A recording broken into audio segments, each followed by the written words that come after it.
같이 찬양하며 함께 나가도록 하겠습니다.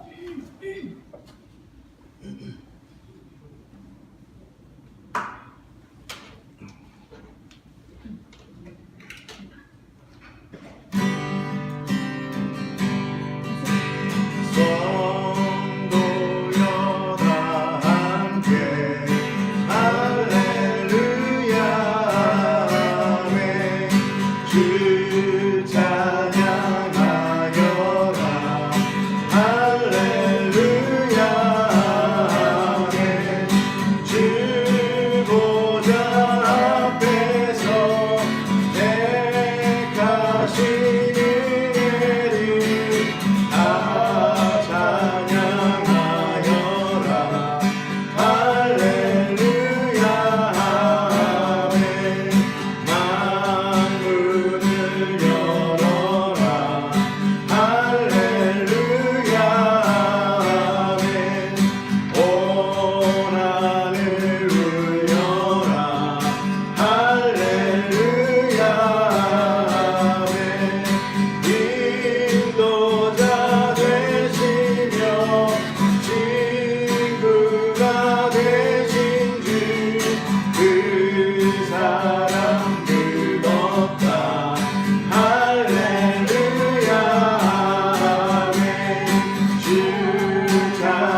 평화를 깊이 묻힌 고백로다. 나의 보화를 내어 가져갈 자, 그 누구랴 안식일세. 아멘. 평화로다.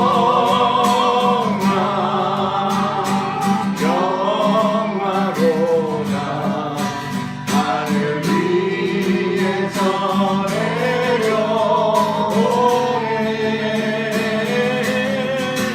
그 사랑의 물결이 영원토록 내 영혼을 덮으소서. 이 땅에 험한 길, 이 땅 위에 험한 길, 나는 또 참된 평화가 어디 있나. 우리 모두 다 예수를, 우리 모두 다 예수를 친구 삼아 참 평화를 누리는 함께 주님 앞에 평화, 평화로다.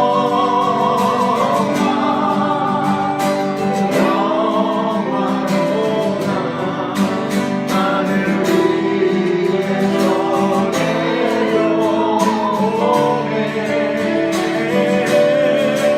그 사랑의 물결이 영원토록 내 영혼을 덮으소서. 우리 한번 더 고백합시다. 평화로다. 아멘. 평화로다. 하늘 위에서 내려오네.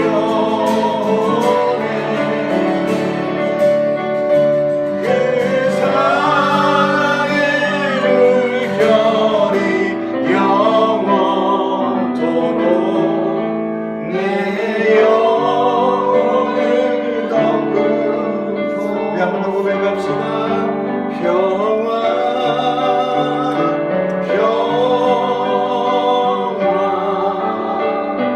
평화로다. 하늘 위에서 내려오네.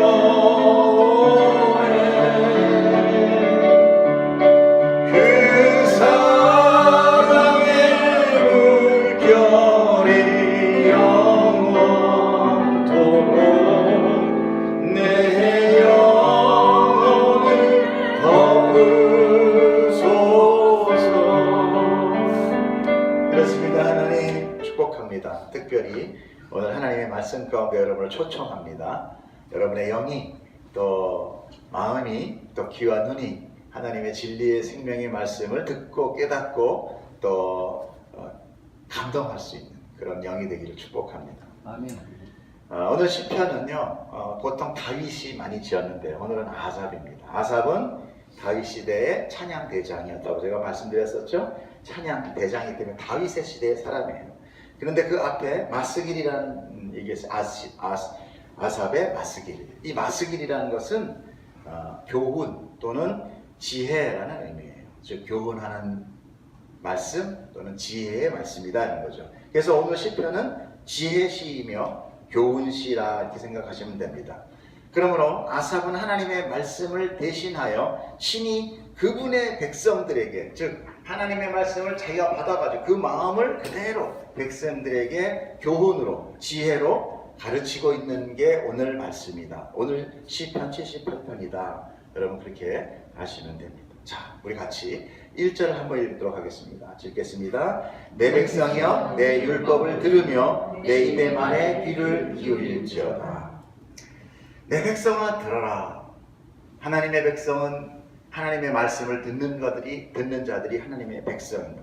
그런데 특별히 내 율법과 내 입의 말에 귀를 기울이라고 말씀하십니다. 이 말은 하나님께서 자기의 백성을 애굽에서 건져와서 광야 가운데 그 백성과 언약을 맺으면서 당신의 백성으로 당신의 소유로 삼기 위한 조건으로 제시했던 말과 동일한 얘기입니다. 뭐라고 얘기했습니까? 출애굽 19장 5절에 보면 너희가 내 말을 잘 듣고 내 언약을 지키면 너희는 모든 민족 중에 내 소유가 될 것이다. 즉 하나님의 백성이 될 것이다. 그렇게 하나님께서 약속을 하십니다. 그런데 이스라엘 백성은 그 언약을 받았지만 사실 다 지키지 못했습니다. 율법을 받았지만 다 지키지 못했어요. 하나님께서는 결국 그 율법과 어떤 그 룰과 인간의 열심을 통해서 우리를 구원하기보다는 하나님의 사랑과 은혜로 덮으시기를 더 원하셨다는 것을 우리는 알 수 있어요. 사람이 이런 말씀을 하시죠. 열심히 일한 일꾼은 삭을 받는다. 신앙도 그렇습니다. 내가 뭔가 열심히 뭘 이렇게 하면은 하나님 앞에 내 삭을 달라고 하는 삭과의 그 관계로 맺어져요. 그것은 은혜가 아닙니다.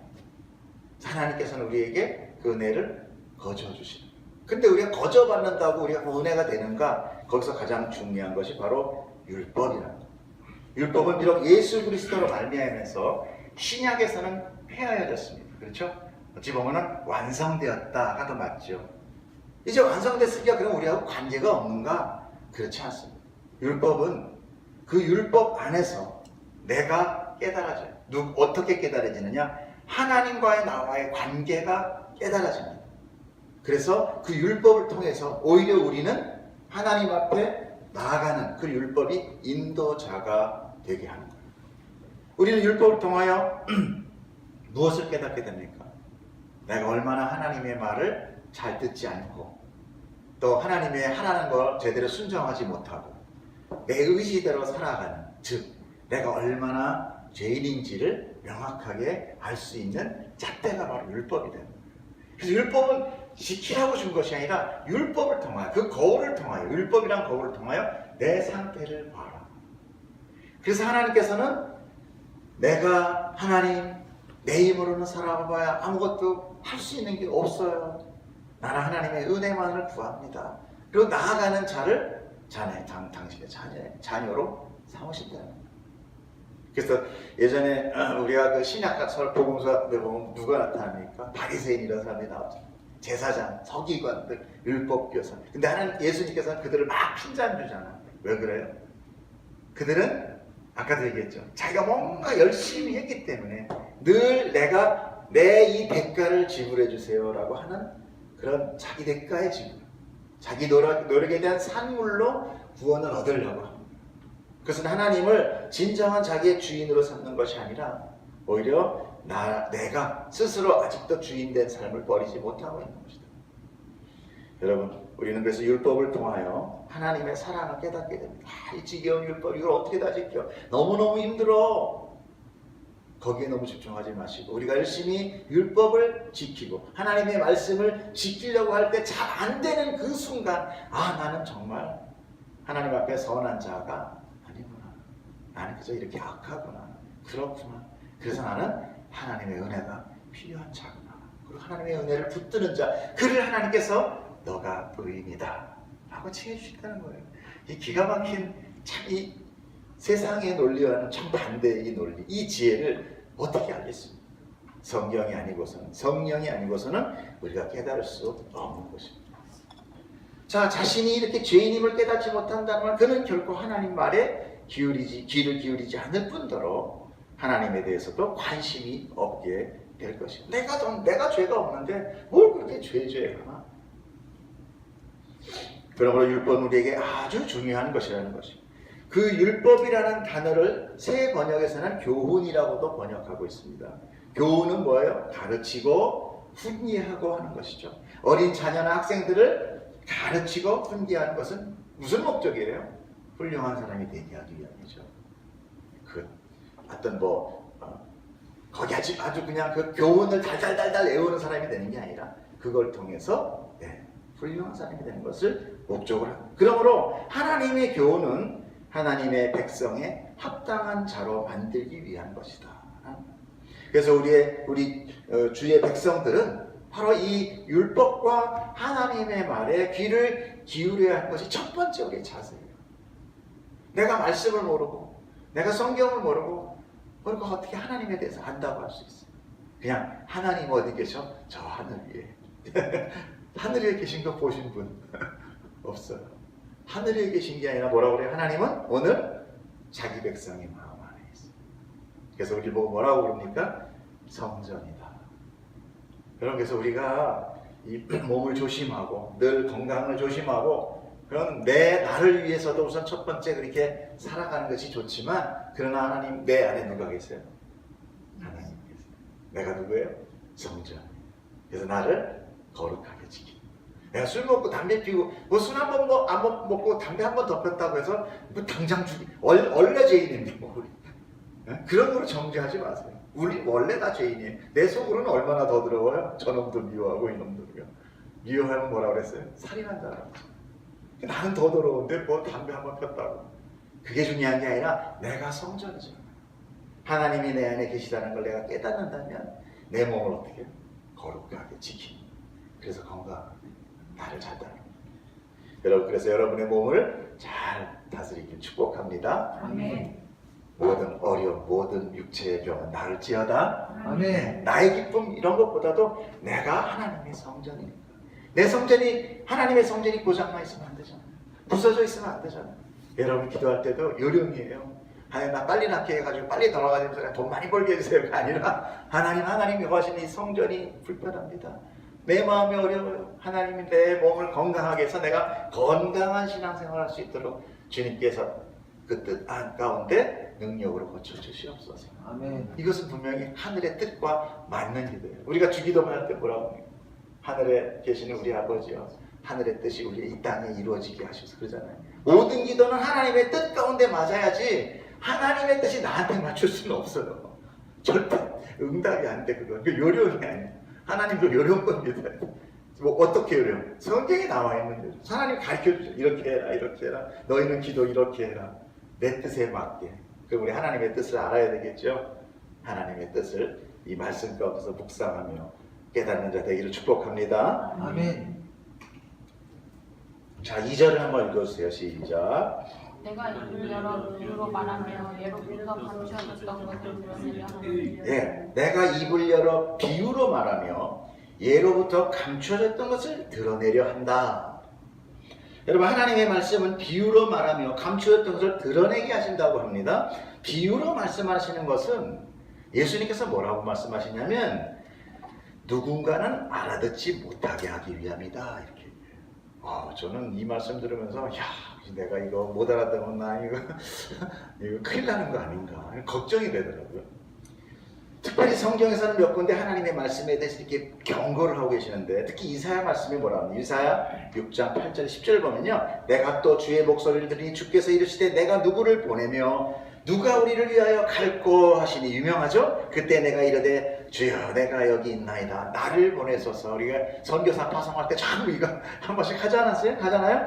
9절에 보면 여호와께서 이르시되 가서 이 백성에게 이르기를 너희가 듣기는 들어도 깨닫지 못할 것이요. 이상하다. 보기는 보아도 알지 못하리라 하여 이 백성들의 마음을 둔하게 하며 그들의 귀가 막히고 그들의 눈이 감기게 하라. 염려컨대 그들이 눈으로 보고 귀로 듣고 마음으로 깨달아 다시 돌아와 고침을 받을까 하노라 하시기로. 너무나 반전이죠. 누굴 위하러 할까? 하나님의 말씀을 잘 전해서 하나님 돌아오게 하는 거 아닌가 했더니 하나님께서 뭐라고 그래요? 마음 딱딱하게 하고 마음 어둡게 하고 귀 막아서 돌아오지 못하게 하라. 돌아오지 못하게 하는 자들이 있다라는 거예요? 없다는 거예요? 있다.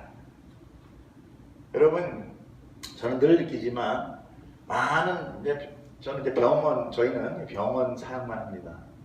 병원에서 제일 정말 하나님 마음이 제일 가 있는 곳, 제가 기도하는 가운데 하나님 마음이 제일 가 있는 곳이 어디 있을까? 하나님 가장 약한 자 같이 합니다. 왜 그래요? 부모는 아픈 아이와 함께 하게 돼 있어요. 건강하고 잘 뛰어노는 그래 걔가 미워서가 아니라 골골대고 열이 60도, 80도, 겨울 80도는 죽는다. 올라가는 그 아이 옆에 있는 거예요. 저는 예배를 하면서 병원에서 뭘 봤냐? 하나님의 마음을. 하나님의 눈물이 여기 있어요. 자기 전에 아픔을 하나님은 같이 동감합니다. 여러분, 예수님께서 이 땅에 오셔서 이렇게 병자들을 고칠 때 어떻게 고치시는 줄 아십니까? 그 고자를 그냥 말씀으로 탁 고쳐가지고 너는 나았다 하고 가라. 야, 내 능력 좋지? 이게 아니라 모든 나병이나 불치병들을 하나님께서 예수님이 직접 몸에 손을 대서 그 병을 자기에게로 전가합니다. 여러분 아셨어요? 전가해요. 그러니까 예수님이 나병 환자가 되고 예수님이 불치병 환자가 돼서 그는 낫는 거예요. 여러분, 이게 부모의 마음이에요. 그렇죠? 다 부모 자식 길어보면 차라리 내가 이 병 알지. 새끼 아픈 거는 못 보는 거예요. 우리 죄를 예수님이 계속해서 십자가에 걸렸더라. 그런가? 이렇게 생각하면 참 감동이야. 자기 자녀가 죄라는 불치병에 걸려서 이제 죽을 수밖에 없는 운명에 하나님께서 내려오셔서 자기가 그 죄를 가지고 자기가 죽어버리는 거예요. 여러분, 그 아버지의 사랑, 그걸 여러분이 자녀라면 알아야 돼요. 깨달아야 돼요. 그 느낌을 알아야 돼요.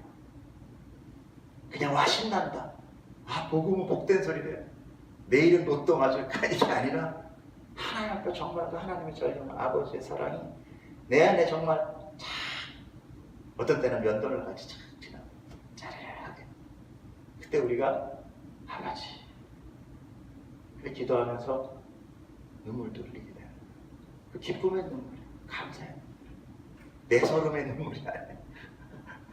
내가 좋은 줄 만나서 그러는 내서름의 눈물이 아니라 아버지 하나님에 대한 그 사랑이 나한테 확 덮일 때 성도는 기쁨의 눈물, 감사의 눈물을 흘리게 됩니다.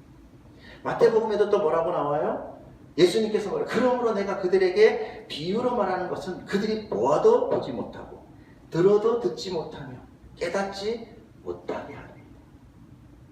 와, 이렇게 하는 말씀은 아무에게나 하나님의 말씀이 열려있다는 것이 아니에요. 하나님께서 들려주고자 한 자, 즉 자기 백성, 자기 자녀에게만 하나님의 말씀을 전해준다. 왜? 그 말씀이 복이기 때문에. 부모는 가장 좋은 것을 자기 자녀에게 주기를 원합니다. 아무나한테 안 줘. 저 어렸을 때도 어머니가 부침개를 붙여서 동네에도 다 불러서 안 나눠준단 말이에요. 저만 같이 딱지치기라고 해서 저를 부른단 말이에요. 얘 잠깐 이리 와봐. 너 집에 잠깐 들어와봐. 그러면 이제 따끈하게 공부. 이거 먹어. 쟤네들 있으면 다 없어져. 제가 특별히 이제 누님만 5이거든요. 아들 하나란 말이에요. 그러니까 뭐 음식 같은 거 만들면 순식간에 없어지거든요. 그러니까 항상 아들을 이제 불러서 먹인다. 그게 엄마의 마음이죠. 하나님의 말씀은 아무나 받는 게 아닙니다.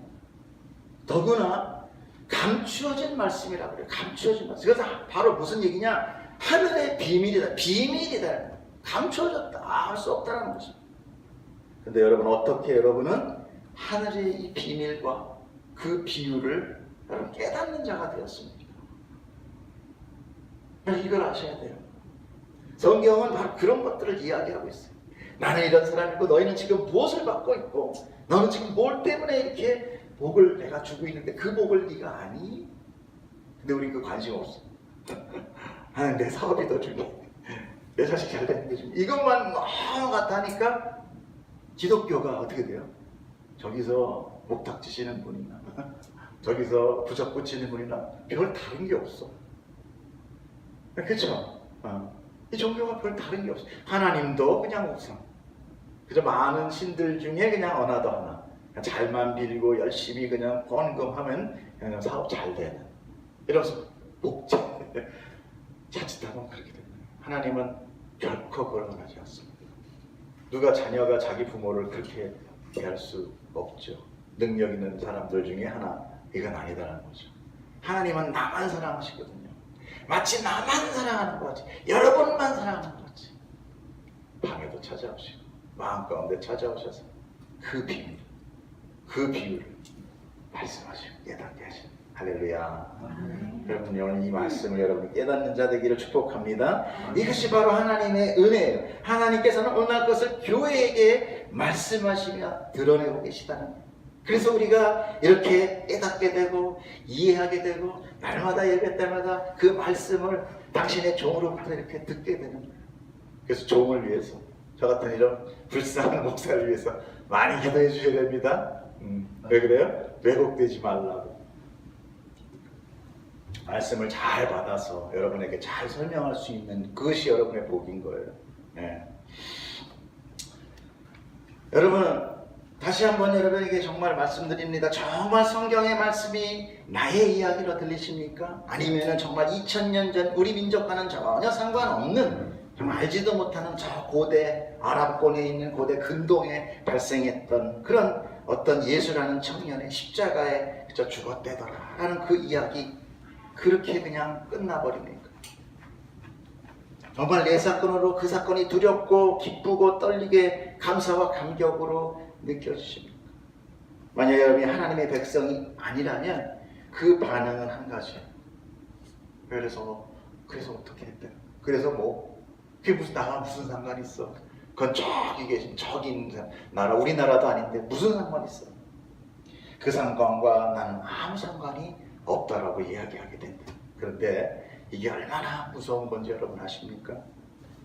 이렇게 아무 상관없다는 반응, 이것은 스스로 내가 어떤 존재라는 것을 얘기하는 거냐 하면 우리가 마가복음에서 깨닫게 돼요. 마가복음 1장 24절에 보면 나사렛 예수여 우리가 당신과 무슨 상관이 있나이까? 우리를 멸하러 왔나이까? 나는 당신이 누구인 줄 아노니 하나님의 거룩한 자니이다. 여러분 이 고백이 누구의 고백인지 아십니까? 귀신 들린 자 안에 있는 귀신의 고백이에요. 놀랍지 않습니까? 바로 귀신의 이야기라는 거예요. 귀신이 예수님을 보자 소리 지르는 거예요. 당신이 나와 무슨 상관이 있습니까? 라고 이야기하는 거예요. 그가 바로 더러운 귀신이었다는 거예요. 귀신은 아무리 하나님을 알고 예수 그리스도를 안다 할지라도 그는 그들 예수님과 하나님과 아무 상관이 없는 존재라는 거죠. 뜨끔하죠. 정말 이스라엘 난 알지도 못해. 이스라엘 국기 어떻게 생겼는지 잘 알지도 못해. 예수 이름도 뭐 철수나 영수는 몰라. 예수가 뭐야? 십자가에 죽어. 우리나라에서는 십자가에 죽는 게 별로 없잖아. 다 나하고는 전혀 관계 없는 것 같아. 저 짓하면 정말 상관없는 일. 상관이 없는 순간 내가 뭐가 되느냐? 나는 그냥 더러운 귀신을 그냥. 여러분 하나님의 백성이 되는 것과 또 죄인으로 남는 것은 이 천양지차예요. 천양지차. 내가 하나님과 관계가 있다라는 그 순간 나는 그 더러운 귀신의 자리에서 뭐가 돼요? 하나님의 자녀로 쓰기 때문에. 이 놀라운 비밀입니다. 원래 인간은요 하나님이 창조한 창조물이고 피조물입니다. 그럼 인간과 하나님은 무슨 관계죠? 바로 창조주와 피조물의 관계라는 것입니다. 그 관계를 통해 하나님은 자기의 백성을 삼으시고 또 그의 자녀로 취하시는 거예요. 그런데 어떤 우리가 나는 그와 아무런 관계가 없다라고 한다면 그럼 당연히 하나님의 백성이 아닌 것입니다. 여러분 하나님의 백성 되길과 관계가 있기를 축복합니다. 다시는 예수 십자가는 난 몰라 그렇게 하시면 안 돼요. 그 십자가는 바로 내 십자가야 이렇게 고백하는 자 되기를 축복합니다. 그럼 그 사건이 내 사건 되는 거예요. 하나님이 그렇게 하시는 거예요. 자 우리 3절 한번 읽어주세요. 시작. 이는 우리가 들어서 아는 바요 우리의 조상들이 우리에게 전한 바라. 자 물론 이 말은요 그 당시 이스라엘 백성 특별히 이제 택한 백성으로서 하나님께서 아브라함을 불러 언약 맺으시고 계속 인도하시고 그 조상 이삭 야곱 쭉 돌아가면서 자손들에게 이렇게 전하는 거 그 얘기를 하고 있는 거긴 하지만 오늘날 여러분 어떻게 이게 전해지고 있습니까? 이거 우리와 아까 좀 얘기했지만 상관없는 거냔 말이에요. 바로 우리 이야기라는 거예요. 우리가 이미 전달을 받아서 이렇게 목사를 통해요 이 설교로 전해져서 여러분이 듣고 있잖아요. 이게 놀라운 거고 거기는 그냥 뭐 조상들끼리 하니까 성경에 보니까 다 이렇게 전해지더라. 그게 아니라 그게 전해지고 전해져서 결국은 누구한테까지 왔어요? 오늘 이 자리까지 왔다는 거죠.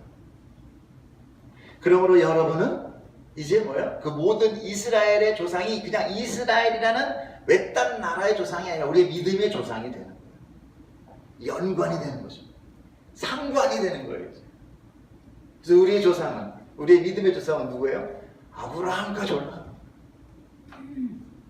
그렇다고 해서 난 한민족인데 내가 무슨 뭐 아랍 쪽인가 이게 아니라 내 육신에 사람들끼리 바벨탑이 왜 하나님께서 흩으신 거잖아요. 그래서 지들끼리 민족이 된 거지 하나님이 원하신 건 아니에요. 하나님은 오로지 언약 백성만을 자기 백성이라고 하는 거예요. 우리의 눈으로 보면 안 돼.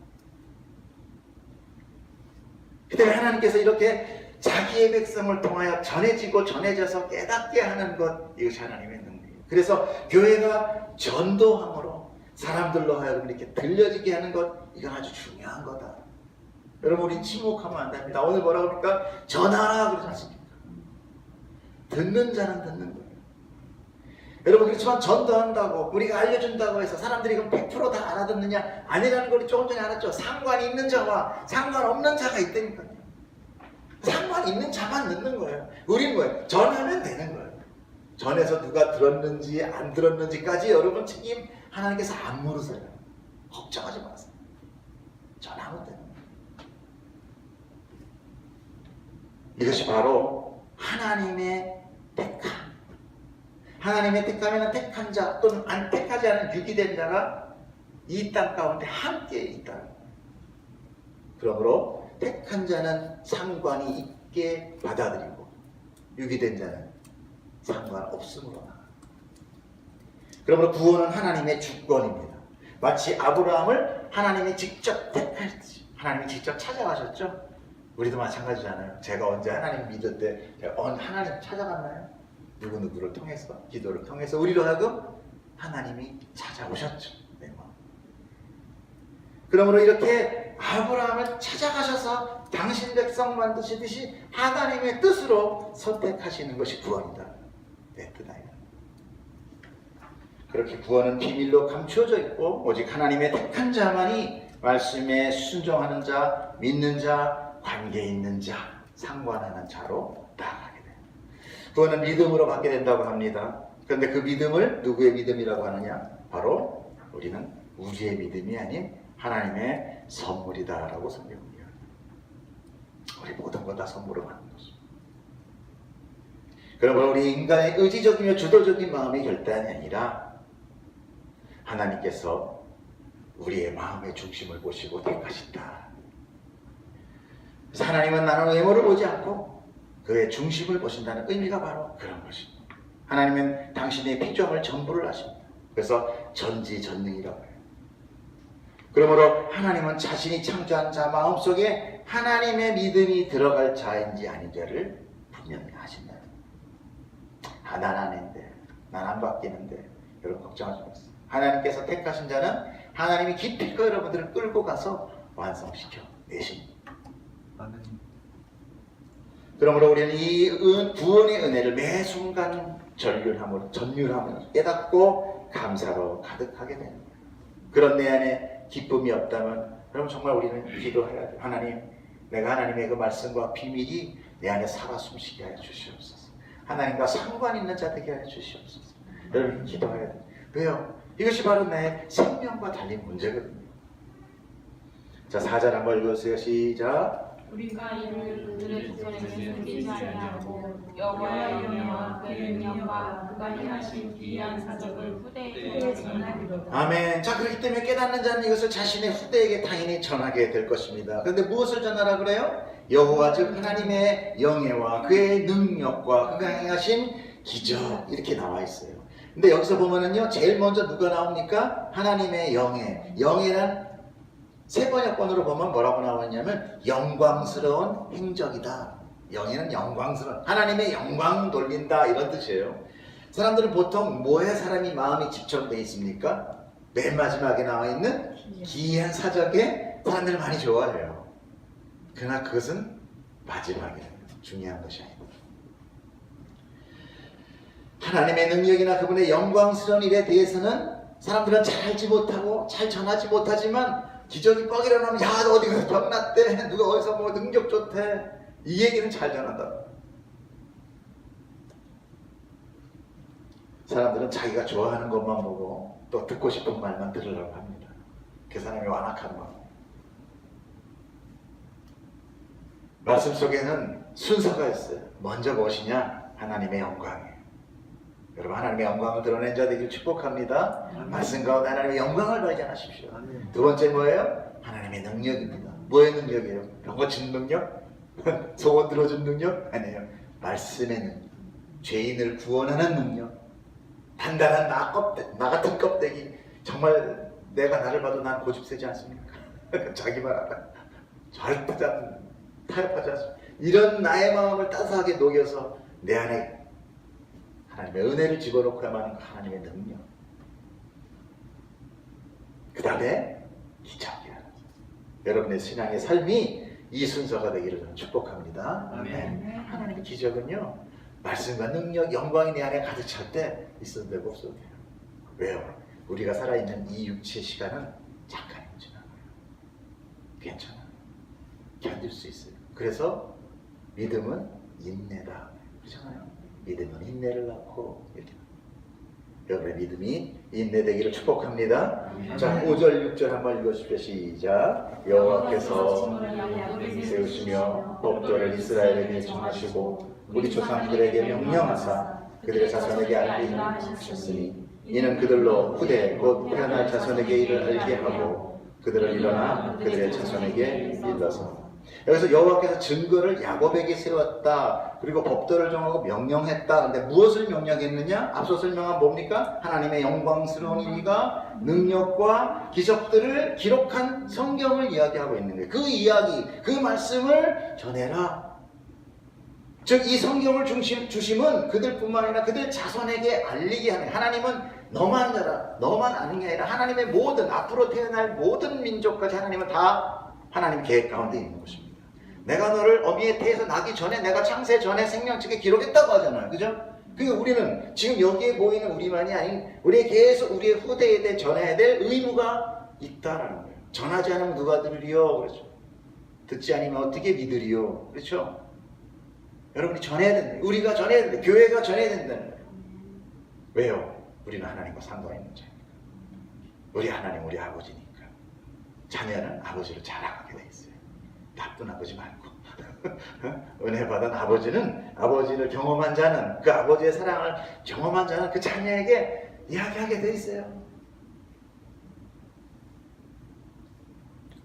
자, 그 자손을 근데 설명하고 있어요. 6절에 이는이라고 하죠. 이는 뭐예요? 그 자손이 어떻게 됩니까? 후대, 곧 태어날 자손에게 알게 하고, 또 그들은 일어나 그들의 또 자손에게, 즉 자손 대대로 가르쳐 알게 하라는 것입니다. 이것이 믿음의 계보를 타고 지금 오늘 우리에게 이렇게 시편의 말씀으로 들려지게 되는 가장 중요한 거. 여러분, 다윗이 언제적 사람입니까? 예수님 탄생했을 때가 우리나라가 사만이 있을 때예요. 삼국 사만. 백제 환부라는 사만. 그 시대니까 삼국주다도 저 전이니까. 그럼 다윗은 언제냐는 거예요. 그럼 그때 후대가 안전했다면 우리는 어떻게 못 듣는 자 되는 거예요. 그게 얼마나 감사합니까?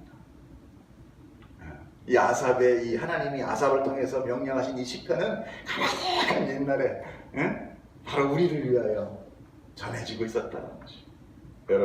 여러분 가게에 바로 너가 예수를 믿음으로 네 가정이 구원을 얻으리라 하는 것이 바로 이런 얘기예요. 우리가 전해짐으로 인하여 내 가게에 있는, 내 가정에 있는 모든 하나님의 백성이 일어나게 됩니다. 그래서 여러분 모든 가정이 다 구원받는 가정이 되기를 축복합니다. 바로 이렇게 계보를 통해 말씀이 통해지고 있는 것, 그렇기 때문에 성경은 뭐예요? 문자가 아니라는 거예요. 성경은 살아계신 하나님의 능력이신 거죠. 오늘 시편이 바로 이런 가르침에 대해 설명하고 있기에 바로 교훈시고 지혜시라고 하는 것입니다. 그럼 왜 이렇게 가르쳐야 하는가? 그 이유가 이제 7절, 8절에 이제 나타납니다. 7절, 8절 읽으세요. 시작. 그들로 그들의 소망을 하나님께 두며 하나님께서 행하신 일을 잊지 아니하고 오직 그의 계명을 지켜서 그들의 조상들 곧 완고하고 회역하여 그들의 마음이 정직하지 못하며 그 신령이 하나님께 충성하지 아니하는 세대와 같이 되지 아니하게 하려 하심이라. 아멘. 자, 하나님께서는 이렇게 전하고 알리고 가르치게 하는 이유는 첫째, 하나님께 소망을 두게 하시기 위함이다. 여러분 어디에 소망을 두고 살아가십니까?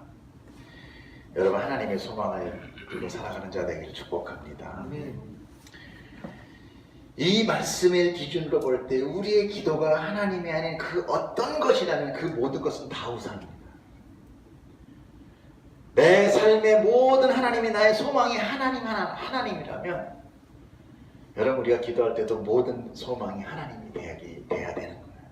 내 기도를 잘 한번 들여다보면은 내가 얼마나 내 중심적으로 살아가고 있다는 것을 깨닫게 돼요. 내 기도는 다 내 온통 내 소망밖에 없어. 내 소망 들어주세요가 내 기도예요. 그냥 그런 거 보면 이 말씀을 볼 때마다 나는 정말 아니야. 나는 정말 아니야. 여러분 이 기준점에 우리가 점점 이렇게 가까이 가는 자 되기를 축복합니다. 그러나 괜찮아요. 하나님께서는 죄인을 구하러 왔다 그랬지 의인을 구하러 왔다 말 안 했어요. 그러나 하나님께서 나를 어떻게 해요? 성화의 단계로 분명히 이끌어 가셔서 기필코 하나님은 우리를 하나님 나라에 넣고야 하십니다. 아멘. 내가 아무리 지금 버티겨도 아버지는 좋은데 꼭 갖다 놓고야 말아요. 그리 직성이 풀려요. 더군다나 그 아버지가 능력이 있다면 자녀한테 절대 안 진다는 얘기예요. 나를 어떻게 후드려치든 뭘 어떻게 하시든 그분의 능력으로 여러분 우리는 천국에서 기필코 봐요. 하나님의 백성이 맞다면. 아멘. 아멘. 그래서 그 믿음 가지고 가는 거예요. 염려 안 하는 거예요. 두려워하지 않는 거예요. 단지 우리가 걱정하는 것은 뭐예요? 늘 그 말씀에 비추어갈 때 나는 너무 아니라는 거에 자꾸 실망이 되는 거죠. 자꾸 나는 실망하고 자꾸 소망은 커지는 거예요. 이래서 하나님 나를 꼭 붙들어주세요. 하나님 꼭 나를 붙들어주세요. 내가 하나님의 은혜, 예수님이 이 땅에 안 오셨으면 나는 어떻게 됐을 뻔했을까? 그럼 이거에 우리는 자꾸 점점 더 체휼하게 되는 거죠. 우리는 결코 우리의 힘으로 그분을 믿을 수 없습니다. 오직 성령의 능력으로 우리가 하나님을 주라고 부를 수 있습니다. 자, 두 번째 뭡니까? 그분이 행하신 일을 잊지 않게 하기 위함이다. 성경은 하나님의 역사라고 합니다. 그분의 행적과 그분이 불가능한 인간을 스스로 찾아오셔서 홀로 언약을 혼자 맺으시고 그분이 완성해 가십니다. 그것을 잊으면 우리의 믿음은 어떻게 돼요? 허망해져요. 하나님이 초질관으로 이끌어 가시는 그분을 우리가 믿을 때 우리의 믿음이 정말 효력이 있는 거지. 아침에 우리를 찾아오셨다 그 다음날 버리셨다 왔다 갔다 하시는 하나님 치매가 오셔가지고 너 맞니? 뭐 이랬다가 그 다음날 또 이러면 어떻게 우리가 믿어요? 어떻게 하나님 아무리 능력 좋아도 어떻게 믿어요? 하나님은 어제도 계시고 오늘도 계시고 내일도 계시고 아침 저녁 변하지 않으시고 회전하는 그림자도 바로 믿을 수 있는 존재가 되기 때문에 우리가 믿을 수 있는 것입니다. 자, 세 번째 봅니다. 계명을 지켜서 폐역하고 정직하지 못하고 충성하지 못한 세대가 되지 않게 하기 위함으로 이 말씀을 가르치고 전해야 된다. 여러분 이런 폐역한 세대가 되지 않게 하는 그 주체가 무엇입니까? 바로 백성들과 그 후세의 자발적인 노력일까요? 아니라 하나님의 말씀이 그들 안에 들어갈 때 그들이 폐역한 세대가 되지 않을 수 있더라. 말씀이 그들에게 전하여 들려짐으로 그들은 하나님께 소망을 두고 하나님의 행적을 기억하며 그의 계명을 지켜 완고하고 폐역하고 정직하지 못하며 충성하지 않는 백성이 되지 않도록 하나님께서 만드시기 위함입니다. 바로 말씀의 능력이고 그렇게 폐역한 백성을 끌어안는 하나님의 은혜. 그래서 그 뒤에 이제 9절부터 장장 60몇 절까지가 뭐가 나오느냐면요, 이스라엘의 폐역함이 쫙 나와요. 내가 너희를 끌고 광야로 갔을 때 나를 잊고 배반하고 이런 얘기 쫙 써 있어요. 인간의 처절한 그 죄악성, 인간의 처절한 믿음 없음, 불신, 대적, 폐역이 쫙 맨 마지막에 67절, 72절 이제 보시면은 뭐라고 나오느냐? 제가 읽어드릴 테니까 보세요. 67절, 72절. 그리고 주님은 요셉의 장막을 버리고 에브라임 지파도 선택하지 아니하였다. 오히려 유다 지파만을 선택하셨으며 그가 사랑하신 시온산을 뽑으셨다. 그곳에서 주님은 주님의 성소를 높은 하늘처럼 세우셨다. 영원히 흔들리지 않는 터전 위에 세우셨다. 주님의 종 다윗을 선택하시되 양의 우리에서 일하는 그를 뽑으셨다. 암양을 돌보는 그를 데려다가 주님의 백성 야곱과 주님의 유산 이스라엘의 목자가 되게 하셨다. 그는 한결같은 마음으로 그들을 기르고 슬기로운 손길로 그를 인도하셨다. 아멘. 이렇게 시편 78편은 마무리를 짓고 있습니다. 무슨 얘기입니까? 하나님은 요셉과 에브라임 뭡니까? 그 분열의 남유다와 북이스라엘 그리고 그 패망을 쫙 이야기하면서 그럼에도 불구하고 하나님은 누구를 선택해요? 유다를 선택했다. 이것이 바로 하나님의 주권적 선택이라고 하는 겁니다. 이스라엘 전체가 패망했어요. 이스라엘 전체가 불신했어요. 그런데 내가 다 버렸지만 지금 현재 요셉과 에브라임은요 이스라엘 전체를 얘기하는 거예요. 대표로. 유다를 내가 선택한 것은 그냥 내 뜻이야. 그러고 나서 그 유다에서 누구를 하나 불렀어. 그게 누구냐? 다윗이야. 근데 그 다윗의 예표가 누구냐면 예수 그리스도예요. 다윗의 자손에 예수 메시아가 나타날 거다. 그러죠? 그죠? 네, 다윗의 후손으로 오실 메시아. 그래서 그 다윗은 어떤 사람이 되어야 되느냐? 바로 양을 치우는 목자로서의 다윗으로 나타나고 있어요. 여기 보세요. 목자로 나타나죠? 보면은 저희 70절에 보면 주님의 종 다윗을 선택하되 양 우리에서 일하는 그를 뽑으셨다고 그래요. 그죠? 다윗은 원래 누굽니까? 원래가 아니라 다윗 유명한 건 뭡니까?